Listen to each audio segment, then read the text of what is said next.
juga amma ba'du. Alhamdulillah, puji syukur kehadirat Allah Subhanahu wa taala karena memberikan kita nikmat kesehatan, waktu dan rezeki agar kita bisa berkumpul hari ini dalam kegiatan diseminasi budaya positif dengan judul 5 kebutuhan dasar manusia dan posisi kontrol yang akan disampaikan oleh nanti Ibu CGP. Ibu CGP kita atas nama Ibu Asri Handayani, CGP Angkatan ke-11 Kota Cilegon. Baik, untuk memulai kegiatan hari ini, mari kita buka bersama-sama kegiatan ini dengan membaca kalimat basmalah. Bismillahirrahmanirrahim.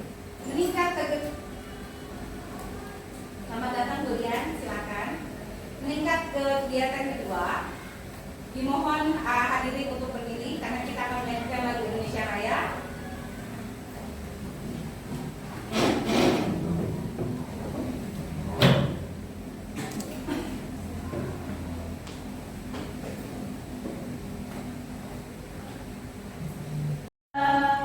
Indonesia Raya, merdeka, merdeka, tanahku, negeriku yang ku cinta.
Waalaikumsalam warahmatullahi wabarakatuh.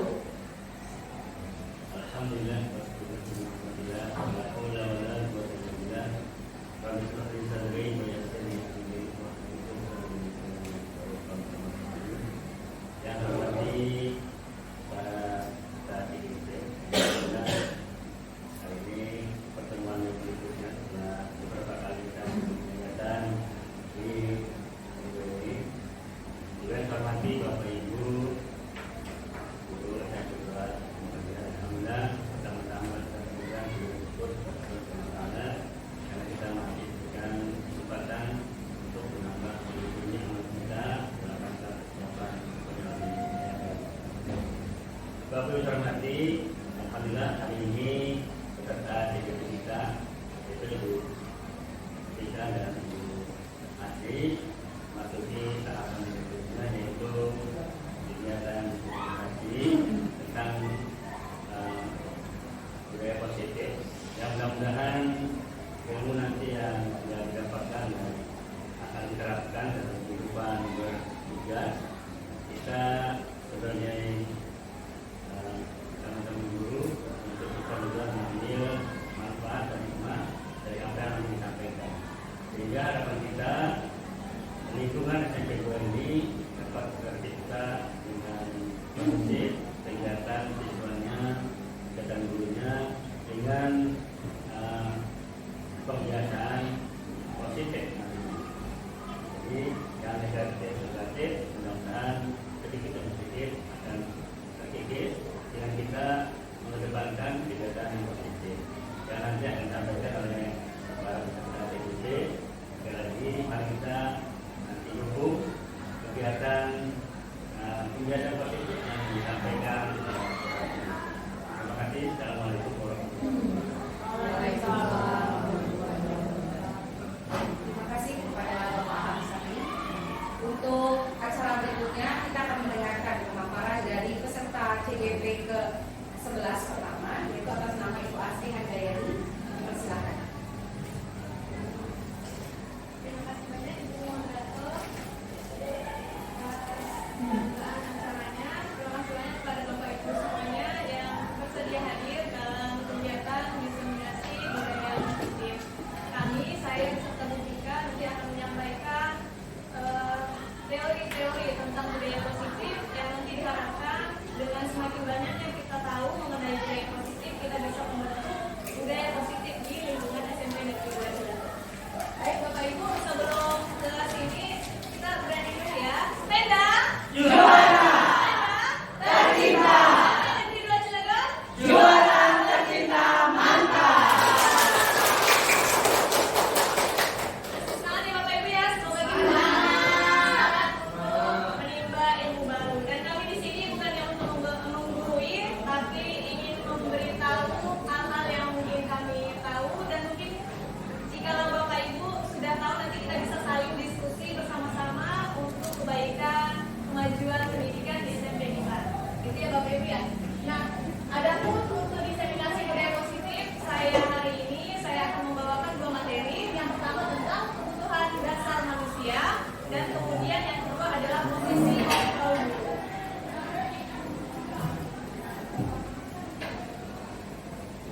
Oke, untuk yang pertama kita mengenal dulu filosofi Ki Hajar Dewantara. Karena kita sudah menerapkan kurikulum merdeka yang memang pada dasarnya pokok-pokok pemikirannya adalah kita ambil dari filosofi Ki Hajar Dewantara. Nah, filosofi Ki Hajar Dewantara salah satunya Bapak pendidikan kita ini mengibaratkan kalau kita ini sebagai pendidik itu diibaratkan sebagai petani dan anak kita adalah sebagai benih-benihnya. Gitu ya Bapak Ibu ya. Dan nanti lahan kita bertumbuh itu adalah dianggap adalah sebagai sekolah. Nah, kita sebagai petani yang kita bisa apa Bapak Ibu? Paling kita hanya bisa menyiapkan benihnya, ya, menyiapkan yang terbaik. Tapi kita tidak bisa memaksakan kita mau menanam padi, kita tidak akan bisa memaksakan bahwa nanti yang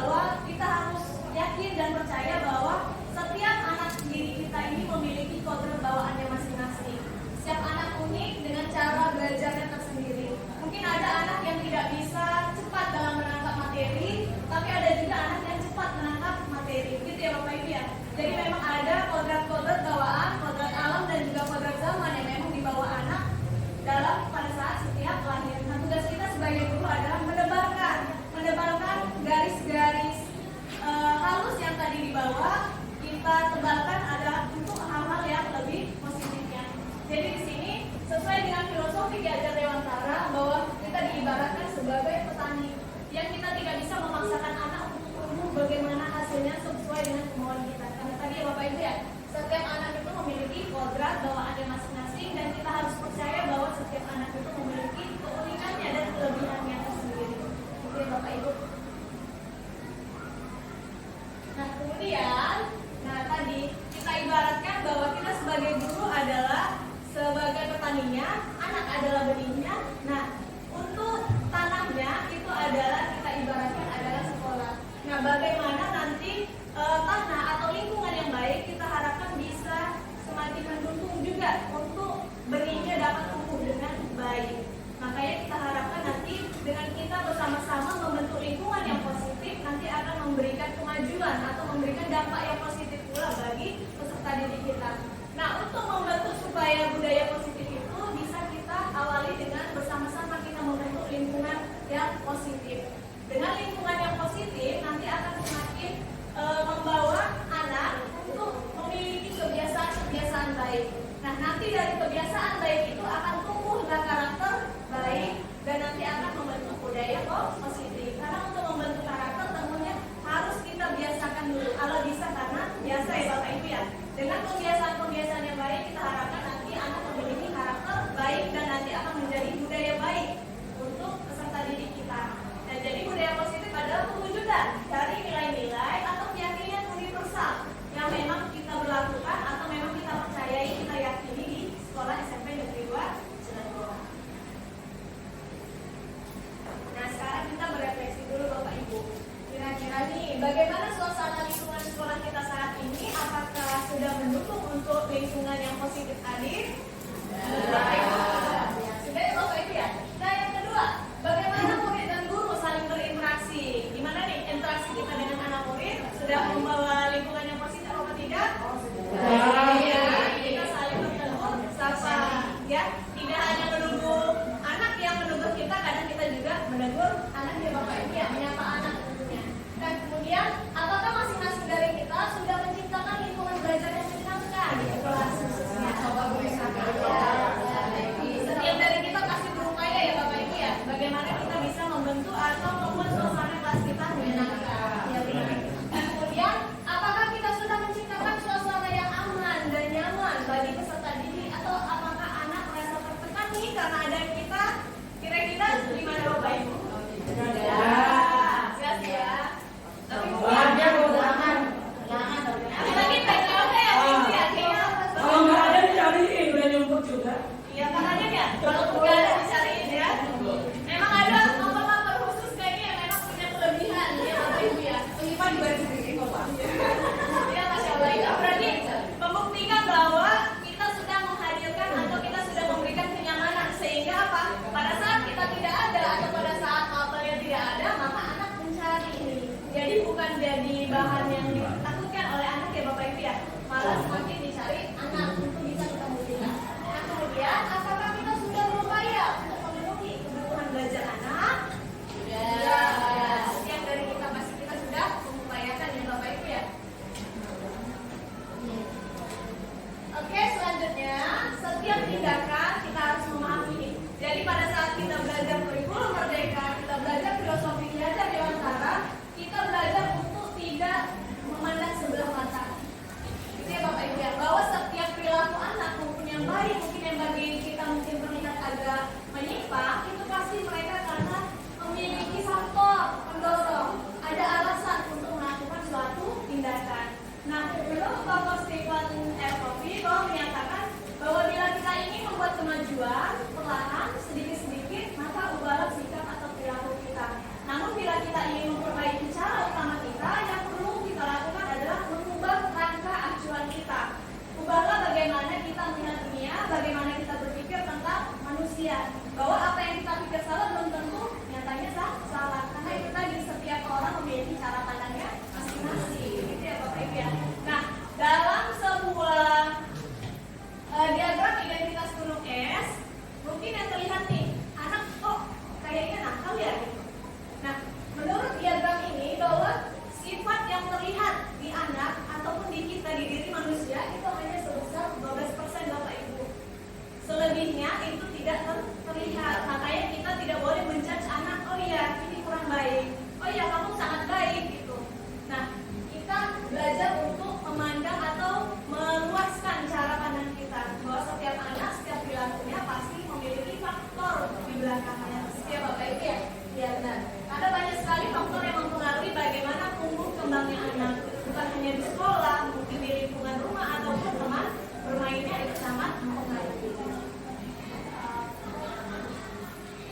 kita sebagai ibu anak kira-kira apa yang kita lakukan? Siapa dari Bapak Ibu yang mau berpendapat? Punya pengalaman di Bolivia. Masya Allah. Iya, ya. Ya, boleh minta ini Bu Romia boleh minta alamatnya? Kalau sesuai kenyataan sih lebih sering kita datang ke teman-teman dulu atau memang ada orang lebih yang hasilnya begitu teman-teman nggak mampu dan seringkali tidak mengajukan kadang-kadang kalau catering anak di depan beberapa kali juga saya pernah kebetulan sama orang tuanya saya bayari ke orang tuanya karena kan anaknya kelaparan juga dan alhamdulillah itu lama-lama sih ada berubah ya. Apalagi kalau dia dikasih uang sama kita, dia nggak bakal dikasih ke yang lain. Bahkan ketika saya kasih pun, Bu, saya udah dikasih sama teman saya. Jadi jujur anaknya kalau udah dikasih dengan guru yang lain, dia nggak akan menerima dari saya. Jadi sebetulnya alasannya karena nggak ada Karena makanan memang dari tidak rumah. ada dari rumahnya memang betul-betul nggak ada dan dia melakukan itu pun terpaksa karena lapar. Benar ya Bapak Ibu ya. Jadi walaupun tadi dia terlihat mungkin memaksa temannya atau bahkan mengambil makanan diam-diam, ternyata ada faktor di belakangnya ya Bapak Ibu ya. Tadi kalau misalnya untuk Ujub tadi karena dia memang tidak punya uang, tidak mampu, memang tidak dibekali dan tidak dikasih uang jajan, sehingga faktor lapar juga mempengaruhi dia untuk melakukan tindakan tersebut. Ada yang mau memberikan pendapat lain Bapak Ibu? Ayo, Ya coba Pak Amsari boleh. di lapangan pernah sudah menemui gitu kan kasus hal seperti itu. Ternyata ada juga anak yang sebaliknya bukan karena lapar, tapi karena dia jahil gitu kan. Karena jahil pada temannya, ya punya uang gitu kan, namanya dia anak orang yang mampu gitu kan. Cuman dia jahil saja gitu dengan temannya. Maka kalau kita menemui hal seperti itu, maka ya sebaiknya anak itu diarahkan ke yang lebih baik, ya, sampai yang merebut makanan temannya. Terima kasih. Terima kasih banyak Pak Amsari. Jadi memang ada beberapa anak yang memang faktornya bukan karena dia tidak punya uang ya, tapi karena iseng tadi ya Pak Amsari ya. Nah, kita di sini akan mempelajari mengenai kira-kira kenapa sih anak itu berbuat seperti itu. Ada beberapa faktor yang mendasari mereka untuk melakukan sesuatu. Di antaranya adalah jadi setiap kita insan manusia setidaknya memiliki 5 kebutuhan dasar. Yang pertama adalah kebutuhan untuk bertahan hidup. Yang kedua adalah kebutuhan untuk bisa diterima dan kebutuhan untuk bisa menerima kasih sayang. Kemudian yang ketiga adalah kebutuhan untuk penguasaan atau diakui atas kemampuannya. Dan yang keempat adalah kebutuhan akan pilihan, yaitu diberi kebebasan. Yang kelima adalah yang terakhir adalah kebutuhan untuk merasa senang atau kesenangan. Jadi setidaknya ada 5 kebutuhan dasar yang memang mendasari setiap manusia, khususnya peserta didik kita dalam melakukan sesuatu. Tadi mungkin yang disampaikan oleh Bu Robia, dari kelima kebutuhan dasar ini, Bapak Ibu, kalau tadi anaknya adalah seperti anak yang dialami oleh Bu Robia, kira-kira dia ingin memenuhi kebutuhan dasar yang mana, Bapak Ibu? Yang nomor 1 ya. Kalau misalnya kondisinya, kalau anaknya seperti yang disampaikan Pak Ansari tadi, Dua, kan bisa rasa senang. Karena kurang saya. Bisa, ada 2 alasan berarti. Oke. Nah, untuk lebih lanjutnya, untuk lebih detail, kita akan bahas ya lebih detail lagi mengenai penjelasannya. Ada 5 dasar atau 5 kebutuhan dasar manusia tadi ya Bapak Ibu ya. Yang pertama untuk kebutuhan bertahan hidup, tentunya kita manusia kayak kebutuhan primer ya Bapak Ibu ya. Butuh makan, butuh rasa aman, butuh tempat tinggal, tentunya yang untuk mendukung hal utama kita untuk bisa bertahan hidup. Nah yang kedua adalah untuk kebutuhan akan kebebasan. Nanti di sini bisa kita lihat bahwa kebutuhan ini adalah tentang kemandirian, bahwa setiap anak atau setiap insan manusia itu ingin memiliki pilihan, tidak ingin dipaksa,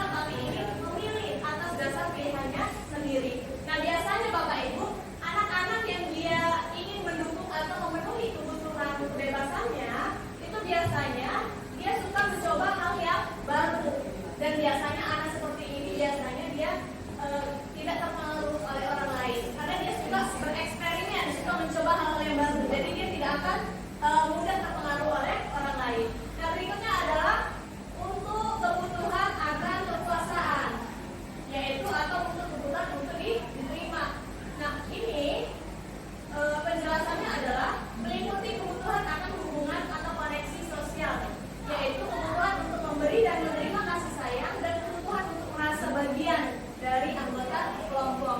Kadang memang ada peserta didik kita ya yang memang terlihat lebih menonjol, baik itu dalam hal positif ataupun tidak. Nah, sebenarnya dia itu hanya berupaya untuk memenuhi kebutuhan dia, untuk kebutuhan merasa diterima oleh suatu kelompok, gitu ya. Memang mungkin caranya mungkin dia salah, tapi faktor latar belakangnya adalah karena dia ingin memenuhi kebutuhan yang belum terpenuhi oleh dia. Itu ya Bapak Ibu. Nah, kemudian berikutnya adalah kebutuhan untuk kesenangan. Nah, ini tadi setiap kita pasti senangnya apa? Tujuan hidupnya adalah bahagia, pengen senang ya Bapak Ibu ya. Nah, makanya biasanya orang-orang yang untuk memenuhi kebutuhan ini biasanya dia akan menikmati apa yang sedang dia lakukan. Apalagi terutama kalau dia memang menyukai hal-hal yang dia memang kerjakan. Biasanya anak akan lebih fokus, akan lebih maksimal mengerjakan hal-hal yang dia favoritkan. Gitu ya Bapak Ibu ya. Nah, kemudian kebutuhan kekuasaan ini untuk kehidupan balik ya. Yang ini tadi ya kasih sayang ya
kontrol. Coba Bapak Ibu semuanya memiliki pasangan di sini? Ya, Ya, Pak Adi. Coba yang lagi tidak berpasangan.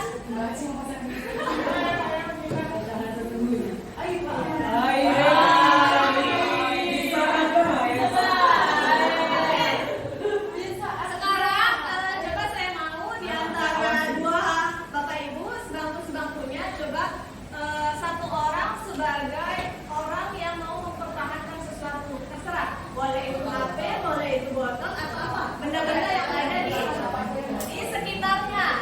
Nah, pihak yang lain adalah berupaya bagaimana caranya supaya pihak yang menggenggam tadi ini itu mau memberikan barangnya. Coba Andi, Bapak Ibu ya. saya akan Mulai ya.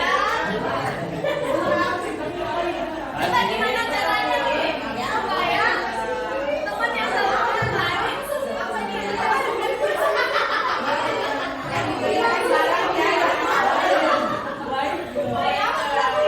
Anak kuliah siapa yang memegangnya? Andi, saya akan Andi. Saya akan Andi.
memandang bahwa kebutuhan kita sama.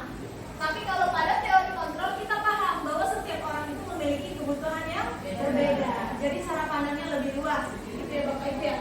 Nah, kemudian pada stimulus respon semua orang melihat hal yang sama. Tadi nih pada saat kita memandang itu benar, semua orang harus menyatakan itu benar. Tapi pada saat kita memandang si A itu salah, maka dia akan otomatis salah. Belum tentu.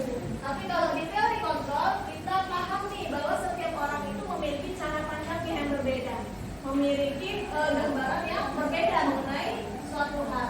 Nah, untuk stimulus respon kita mencoba mengubah orang agar berpandangan yang sama dengan kita. Jadi kita memaksakan orang supaya setuju dengan pendapat kita. Tapi kalau di teori kontrol kita berusaha memahami pandangan orang lain. Kenapa si A berbuat seperti ini? Oh iya, mungkin aja pada saat perbedaan pendapat nih. Coba kenapa dia berpendapat seperti itu, latar belakangnya apa? Siapa tahu memang kan tidak selamanya kita benar ya Bapak Ibu ya, dan tidak selamanya juga orang itu salah. Makanya pada teori kontrol kita berpikir lebih terbuka bahwa kita harus lebih bisa berusaha memahami pandangan orang lain tentang dunia. Berikutnya, perilaku buruk dilihat sebagai suatu kesalahan. Tapi kalau pada teori kontrol, semua perilaku memiliki tujuan. Tadi, mungkin anak tadi ngambil makanan karena memang dia lapar, tidak punya uang, memang dia tidak mampu mungkin membeli. Jadi dia berupaya untuk memenuhi 5 kebutuhan dasar yang tadi. Nah kemudian, kalau pada stimulus respon, orang lain bisa mengontrol saya. Tapi pada saat kita belajar mengenai teori kontrol, lebih luas lagi pandangan kita bahwa bukan kita bisa mengontrol orang lain, tapi orang lain tersebut yang memang secara sukarela untuk mau misalnya memberikan barangnya kepada kita, atau untuk kita mau melakukan apa yang disuruh oleh orang lain. Itu ya Bapak Ibu ya. Nah tadi kalau di stimulus respon saya bisa mengontrol orang lain. Tapi kalau kita sudah belajar mengenai teori kontrol, kita yakin bahwa kita tidak bisa mengontrol orang lain. Kemudian pemaksaan ada pada saat bujukan yang gagal. Jadi pada saat ini kita tadi gagal dengan muka yang memelas, gitu kita memaksa, gitu. Kalau di stimulus respon. Tapi kalau kita belajar teori kontrol, bahwa kolaborasi dan konsensus menciptakan pilihan-pilihan baru. Apapun tindakan yang kita lakukan pasti ada tindakan atau ada solusinya. Gitu Bapak Ibu. Dan kemudian kalau di stimulus respon, karena tadi pada saat dia tidak berhasil mendapatkan, dia akan memaksa. Maka model berpikirnya menang atau kalah. Tapi kalau di teori kontrol, model berpikirnya menang. Win-win solution ya Bapak Ibu. Mungkin tadi Bu Ida pengen kue lapisnya Bu Roisa. Dan kebetulan mungkin Bu Roisa ada memandang, oh iya gimana caranya nih, aku pengen punya kamu, tapi aku gak mau merugikan kamu juga gitu. Jadi bisa bareng. Jadi gitu ya Bapak Ibu ya. Jadi memberikan win-win solution. Bukan hanya Bu Roisa nih tadinya mau ngambil kue lapis Bu Ida gitu, tanpa mau dirugikan gitu ya. Nah, jadi Bapak Ibu, dalam suatu kasus atau dalam kita memenuhi kasus gitu. Jadi kita sebagai guru ini memiliki pilihan 5 posisi kontrol namanya. Yang pertama, ada sebagai penghukum, ada sebagai pembuat merasa bersalah, ada sebagai teman, ada sebagai pemantau, dan juga ada sebagai manajer. Nah kira-kira nih Bapak Ibu pada saat melihat anak nih melakukan suatu kesalahan, mungkin kira-kira bagaimana nih kita solusinya, atau bagaimana cara kita memandang kesalahan yang dibuat anak tersebut.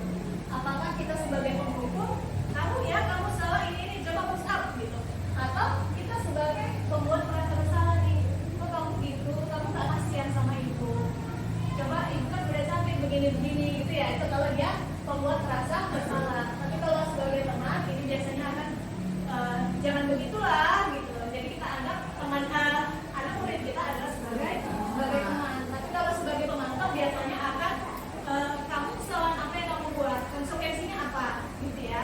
Jadi sebagai rambu-rambu pengingat aturan dan juga konsekuensinya apa. Tapi kalau sebagai manajer biasanya akan membawa anak kepada suatu kesadaran bahwa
istilahnya untuk anak mungkin nggak mempan kalau yang ini, tapi untuk yang bicara ini mempan gitu ya Bapak Ibu ya. Nah kemudian kalau sebagai teman tolonglah lakuin buat ibu gitu, dan buat ibu malu karena kita udah kayak gitu ya, namanya juga bestie ya. Nah kemudian sebagai pemantau, apa peraturannya, apa yang udah kita sepakati ini, apa peraturannya. Nah kalau kamu melanggar kamu tahu kan apa konsekuensinya, biasanya begitu. Nah tapi kalau sebagai manajer dia apa yang kita yakini, apa yang kamu langgar, apa yang kita yakini, kemudian bagaimana kira-kira ya solusi permasalahannya. Kalau kamu sering datang terlambat, kira-kira gimana ya caranya supaya kamu tidak terlambat lagi gitu. Nah kemudian hasilnya biasanya kalau kita sebagai penghukum, semakin anak dikerasin, biasanya anak akan semakin memberontak ya Bapak Ibu ya. Mungkin 1-2 kali dia akan mengikuti kita, tapi pada saat di puncaknya mungkin dia juga merasa kesel ya, malah hal itu tidak akan efektif. Akibatnya apa? Biasanya dia akan memberontak, biasanya juga menjadikan anak sebagai memiliki rasa dendam ya, dendam terhadap gurunya tersebut. Kemudian juga dia akan berupaya menyalahkan orang lain. Kan bukan ini Bu, angkotnya yang salah tuh, angkotnya yang lama, blablabla. Terakhir dia akan mencari cara supaya tidak hanya dirinya yang disalahkan, dia akan berusaha menyalahkan orang-orang lain atau pihak-pihak lain juga. Nah kemudian kalau untuk membuat rasa bersalah, biasanya dia akan berupaya karena tadi ini, aduh Ahmad terlambat lagi, gak enak ngecewain Bu Roisa lagi nih gitu. Dan kalau kelihatan Bu Roisa udah pura-pura gitu, ininya dilepasin dulu, larinya dari kantin dan supaya nggak terlihat kayak terlambat gitu ya. Nah kalau sebagai teman tadi nih, karena kita sudah belain kesalahannya, kita tutupin kesalahannya, akibatnya apa? Dia ketergantungan. Jadi pada saat dia salah kan ada Bu Roisa, kan ada Bu Rodia nih yang nanti nge-backup aku, kan nanti ada wali kelasnya Bu Nia nih yang selalu mendukung aku begitu ya.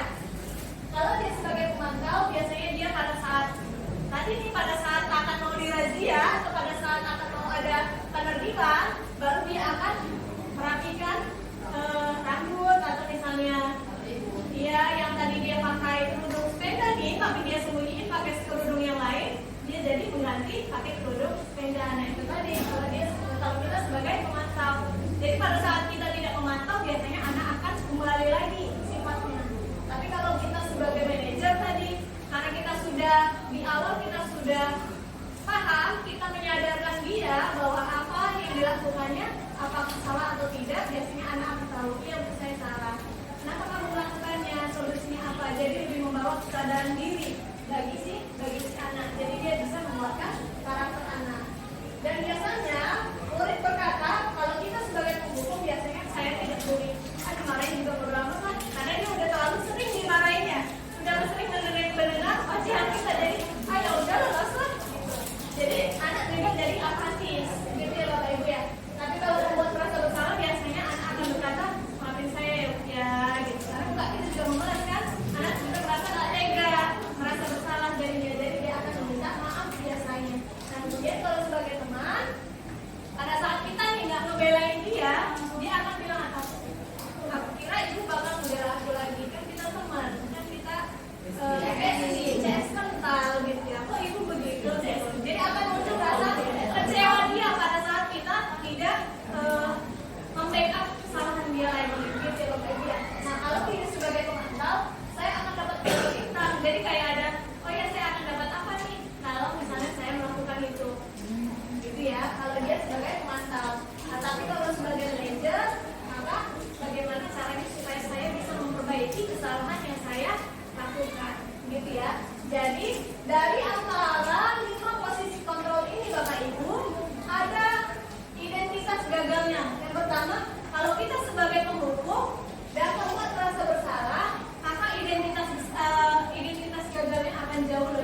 sebagai posisi sebagai pemantau, murid meletakkan guru peraturan di dunia berkualitas. Jadi nih, misalnya kalau di sekolah kita yang identik dengan ini siapa yang mungkin siswaan yang bunyinya pada saat menentukan nih langsung memperbaiki posisi ya gitu.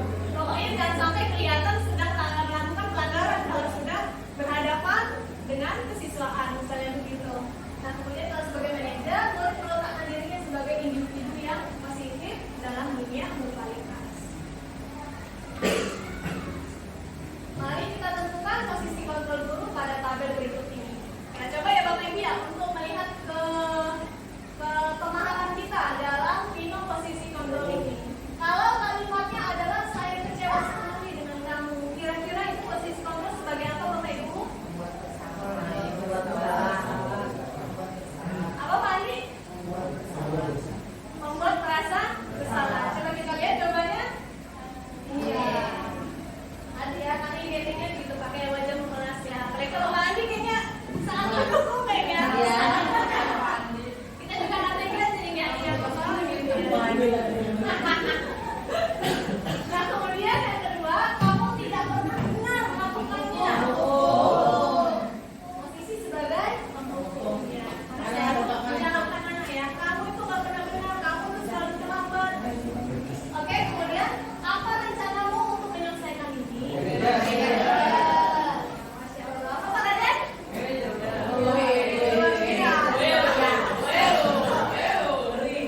Ya biasanya posisi manajer itu adalah posisi kontrol yang kita upayakan yang paling memberikan identitas paling maksimal itu Bapak Ibu ya. Karena akan menyadarkan anak akan kesalahannya, kemudian anak akan berupaya tidak melakukan kesalahan kembali. Karena tadi dia benar-benar paham akan kesalahannya dan berupaya tidak akan mengulang kembali. Kalau misalnya kalimatnya kamu tidak akan mendapatkan bintang bila tidak menyelesaikan tugas ini ya.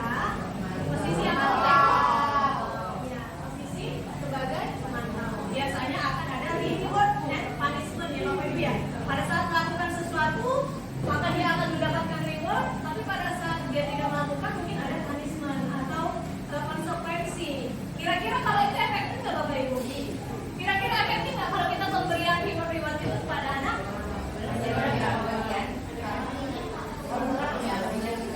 Iya benar.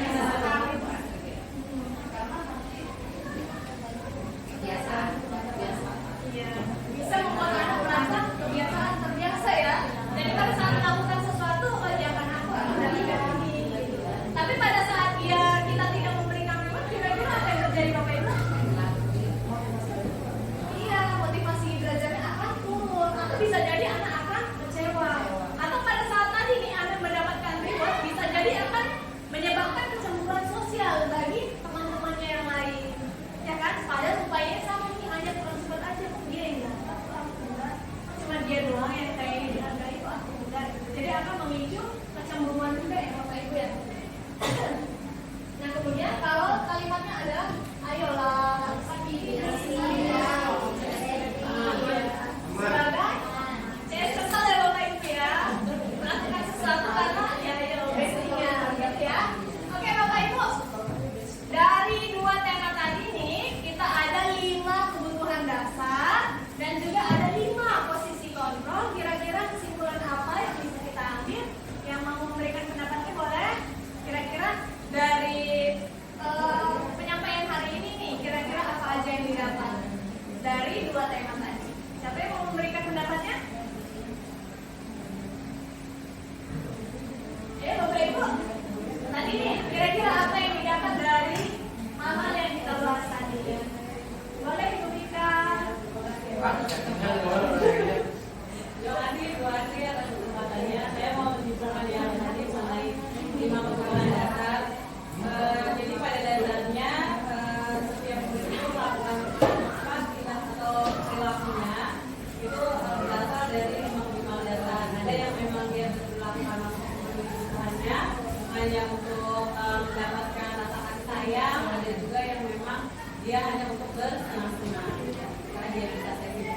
Ya, jadi tadi ada 5 kebutuhan dasar manusia ya Bapak Ibu ya. Ada lagi tadi? Kira-kira apa yang kita dapatkan dari kegiatan hari ini? Boleh?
Keyakinan kelas yang udah kalian buat apa salah satunya? Yang ada kayak yang lain. Yang tidak piket? Nah, turut sama kalau tidak sama sebulan.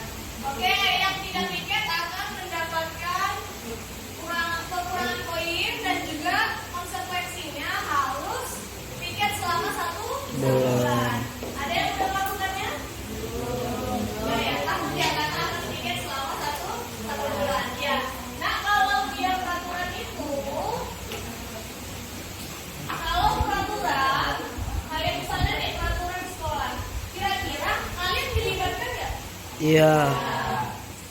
Dilibatkannya gimana? Pada saat nih sekolah membentuk peraturan ya, oke, untuk anak laki-laki rambutnya tidak boleh melebihi panjang 3 cm. Kira-kira ditanya dulu nggak ke kalian? Enggak. Kesepakatan kalian nggak? Enggak. Nah, biasanya peraturan itu hanya sepihak. Biasanya memang ada lembaga tertentu untuk ketertiban bersama maka dibuatlah peraturan. Dan itu biasanya memihak. Tidak harus misalnya nih kita sepakati dulu ya laki-laki pokoknya 3 cm ya, nggak boleh maksimal, gitu. Nggak boleh lebih dari 3 cm kan kayak gitu kan. Tapi demi ketertiban bersama, sekolah memiliki keyakinan, memiliki peraturan bahwa untuk anak pelajar khususnya laki-laki tidak boleh melebihi dari 3 cm rambutnya. Gitu. Nah tapi kalau dia peraturan, itu tadi peraturan ya. Tapi kalau dia keyakinan, itu adalah hasil renungan kita bersama. Kita nih pada saat belajar IPS, kita mau punya keyakinan kelas yang bagaimana? Apakah kalian boleh minum? Apakah mungkin Bu saya maunya mah belajar IPS Pak, boleh minum? Bu saya mau Bu kalau IPS boleh duduknya nggak harus begini Bu, kita buat duduk lesehan, duduknya berkelompok gitu. Itu adalah nanti keyakinan kelas kita yang akan kita sepakati. Jadi sebelum ke situ tuh, contohnya coba kalau misalnya di peraturan apa peraturan yang kalian maukan, nanti dari peraturan itu kita akan ibu minta pendapat kalian untuk maunya bagaimana. Kita membentuk suatu keyakinan. Kalau misalnya, tapi hal yang perlu diingat nak, keyakinan itu tidak boleh menggunakan kata negatif. Nanti kalau masih ada yang menggunakan kata-kata negatif, kita akan ubah menjadi kalimat positif. Misalnya nih, tidak boleh makan di kelas. Kalau kita ubah ke kalimat itu kan kalimat negatif kan? Ada kata tidak. Tidak, jangan itu termasuk kalimat negatif. Kalau kita ubah ke kalimat positif, jadinya gimana?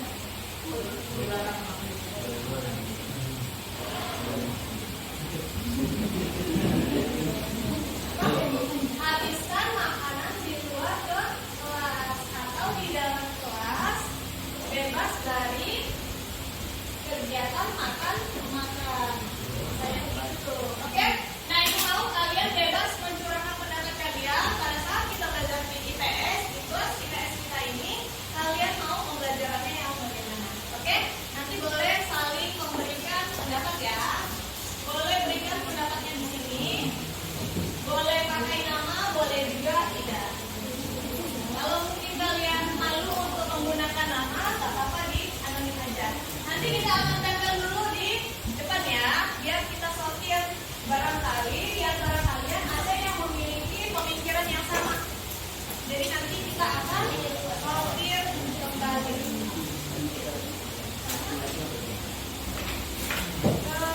Sudah di ini ya, estafet ya.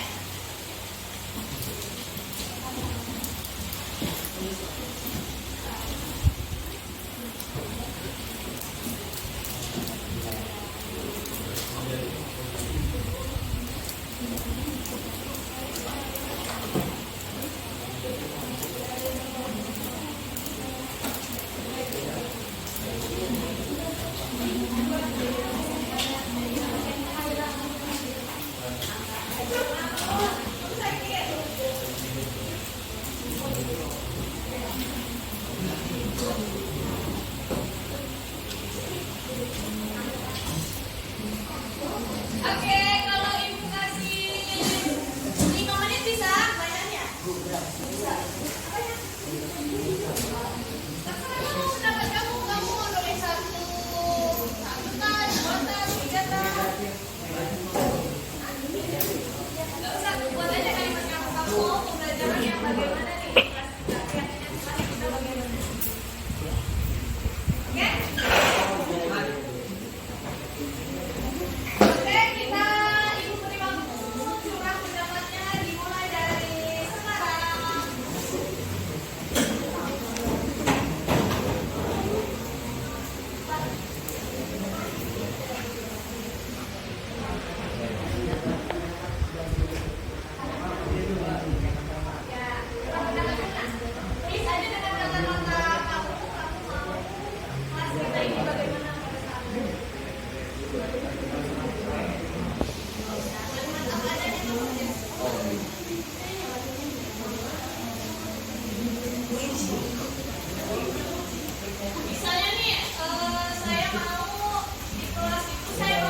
Oke, yang muda ibu mau masing-masing dari kamu menempelkan tulisan.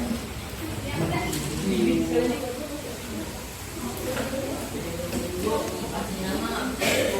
Boleh dikasih nama atau kalau kamu sekian boleh tanpa nama juga. Yang penting kan ini adalah pendapat dari kita semua yang ada di kelas ini. Awas.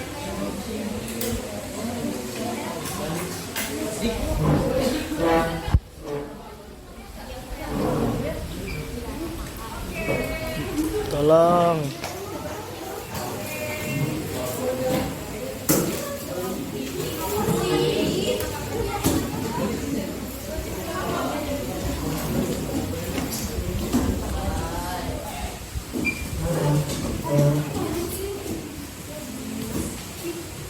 Oke, yang lain.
Oke, ibu sortir dulu ya. Ada yang belum memberikan pendapatnya? Aku. Oke, nanti ya. Nanti untuk yang semuanya kita sortir dulu ya. Barangkali ada pendapat yang sama. Boleh minum saat jam pelajaran IPS. Duduk dengan kondisi bangku atau kursinya berbentuk U. Kemudian saya ini di kelas jalannya berguna. Dilarang kabur saat piket kelas. Ini lebih ke kebersihan nanti ya. Berada di kelas, tidak boleh keluar kelas. Mungkin ini saya ingin orang-orang di kelas menjadi lebih berguna. Berarti emang di kelas ini ada yang kurang klasifikasinya berarti ini. Semuanya anak. Aduh, ini lagi-lagi perempuan ini. Saya mau, oke, boleh makan di kelas. Itu samping saya yang sama, minum ya. Duduk berbentuk U. Ini ketertiban. Oke, saya mau kelas bersih. Saya mau kelas bersih. Diharap dia mungkin ketertiban ya. Oke. Pengen rambut panjang. Pengen kelas adem. Coba gimana caranya kalau buat adem kan? Boleh makan. Tidak ada yang tidur atau ngobrol.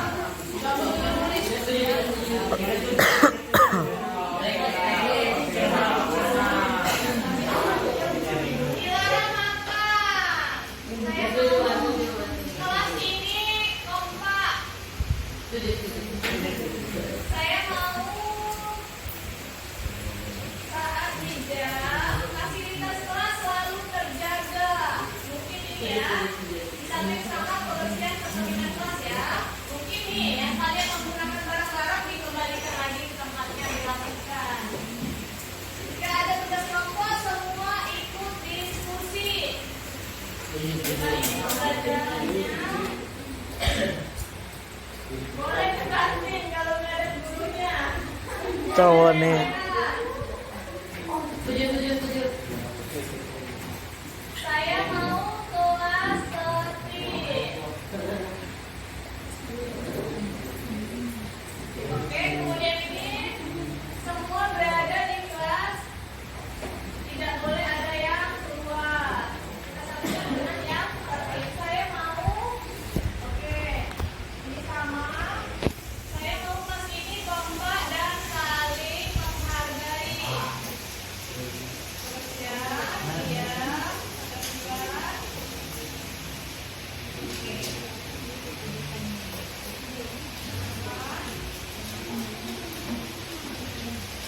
Saling kompak.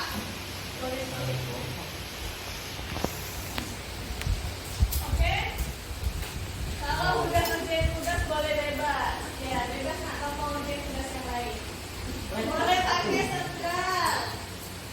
Kalau sekat itu berarti mana ya?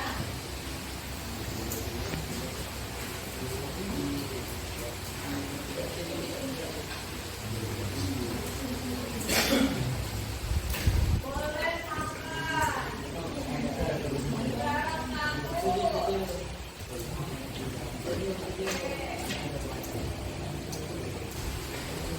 Boleh makan, tidak boleh marah.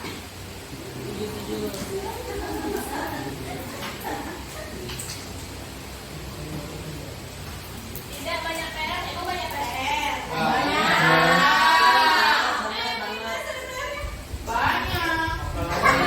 Oh iya, Aura itu SMA itu sering ngasih PR. lain Bu.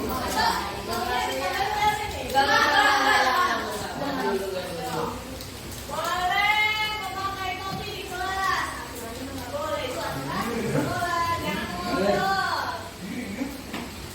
Saya mau kelas ini dingin ya Allah. Tidak boleh makan.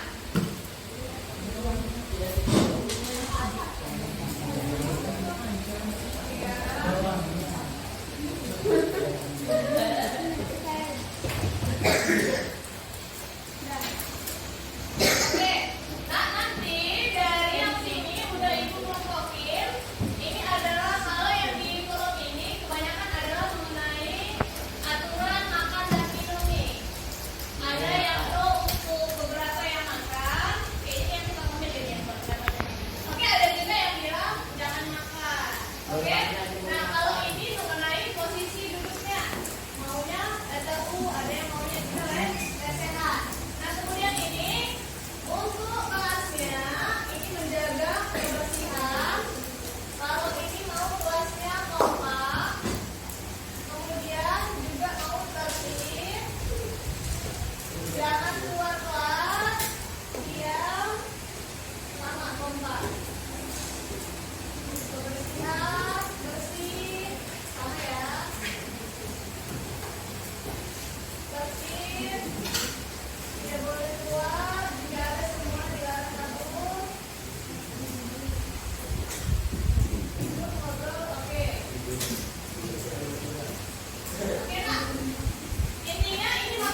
Oke, kemudian tadi ada juga menjaga yang tidak ribut. Berarti apa nak?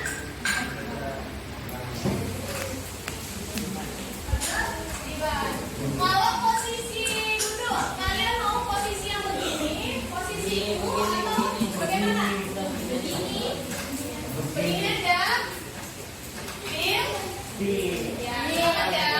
Oke, kita menggunakan posisi yang begini aja. Nanti paling kondisional saja. Pada saat mungkin kita diskusi membutuhkan ruang yang lebih besar, mungkin kita akan ubah posisi duduknya ya Nak ya. Nanti kita akan kondisional saja.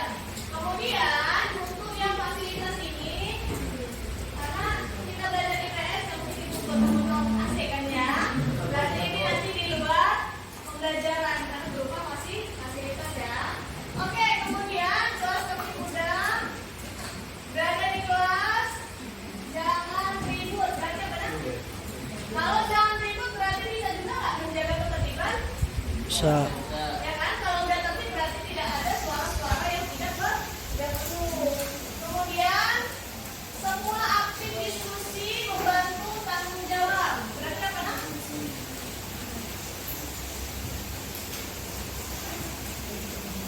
Aktif diskusi, kemudian saling membantu dan tanggung jawab.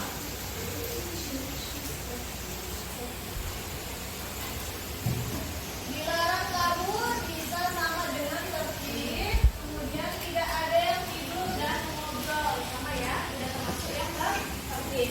Nah sekarang nak, dari yang 5 ini, 5 sortiran kita ini, kita ubah ke dalam nilai-nilai positifnya, nilai-nilai kebajikannya. Misalnya nih, dilarang menggunakan helm. Sebenarnya nilai kebajikan yang kita ambil dari situ apa nak? Kenapa kita harus menggunakan helm pada saat berkendara? Agar selamat. Nilai apa yang kita junjung di situ? Keselamatan. Keselamatan. Gitu ya. Nah kita akan ubah ini ke dalam yang tadi nih. Nilai-nilai kebajikannya apa yang ada di sini? Bisa ya? Kalau misalnya nih, kalian harus menjaga kebersihan nih. Kebersihan. Berarti nilai-nilainya apa nak? Nilai kebajikannya? Kenyamanan. Kenyamanan. Keamanan. Kenyamanan. Kalau misalnya bersih itu identik dengan apa? Nah, selain nyaman bisa juga dengan bisa nyambung nggak ke kesehatan? Kalau kelasnya bersih akan Bisa. ini juga kelas kita juga akan semakin sehat. Kita yang berada di dalamnya juga akan menghirup udara-udara yang sehat kan? Berarti kalau misalnya nih aktif diskusi, saling membantu dan tanggung jawab, berarti nilai apa nak?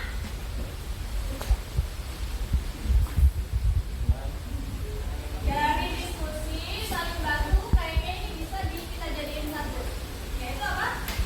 Nilai tanggung Jawab. jawab.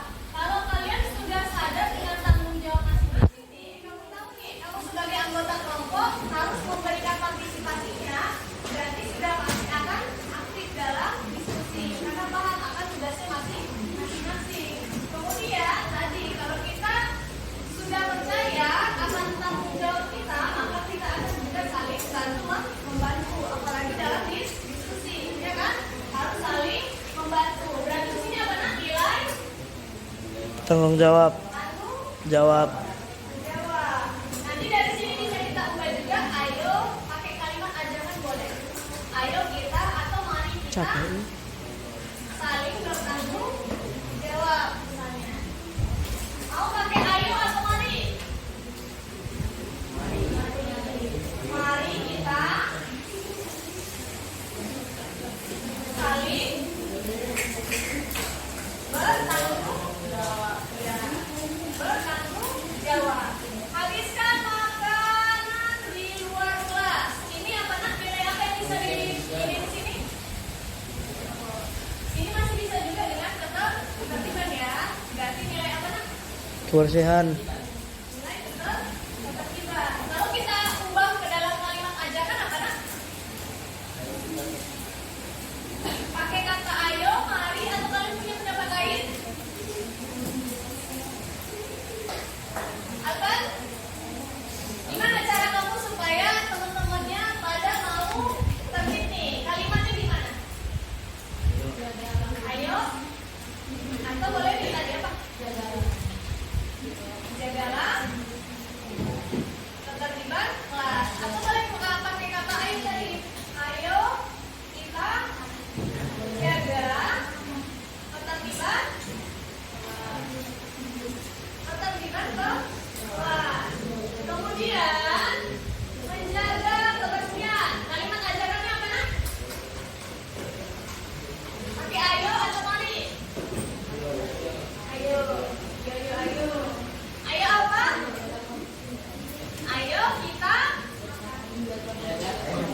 Setuju. Yang kedua, ayo kita jaga kebersihan kelas. Setuju? Setuju. Ya, yang ketiga adalah ayo kita jaga ketertiban kelas. Setuju kan? Siapa yang nggak suka kalau kelasnya ini tertib? Oke, kalau misalnya nih mau ya makan, kan tadi kesepakatannya apa? Boleh makan, tapi jangan di dalam kelas. Kalau minum boleh? Boleh. Boleh. Minum boleh, tapi jangan yang berwarna ya. Supaya apa? Sehat. Ya, supaya sehat. Minumnya jangan minum minuman yang berwarna. Kalau di dalam kelas minum ya, aja minum air putih ya. Oke, kemudian kalau untuk makan kita sepakatin yang setuju kita makan.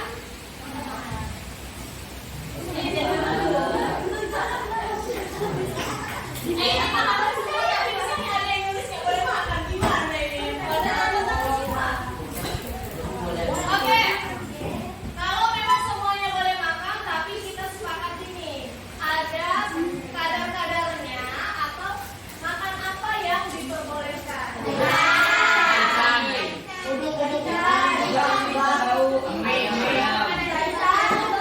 ya.